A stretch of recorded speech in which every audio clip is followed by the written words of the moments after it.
up with some pretty solid organization hacks that have saved my Christmas decorations from damage for years and years. For my tree, I remove the items in order that I put them on my tree. That's going to be first my stems, then my ribbon, the ornaments, any animals I may have put all throughout my tree, and of course last, the skirt. Moving on to my stems, you can wrap these in acid-free tissue paper and then keep them aside so that we can put them in our storage bins later.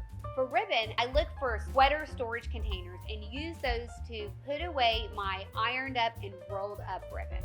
Next are going to be our ornaments. I like to look for storage bins that have dividers or ones that I can put dividers into. Last but not least, holiday decor beyond the tree. I group like things together. Then I wrap them with acid-free tissue paper. Then I'm going to arrange all of these in an airtight container.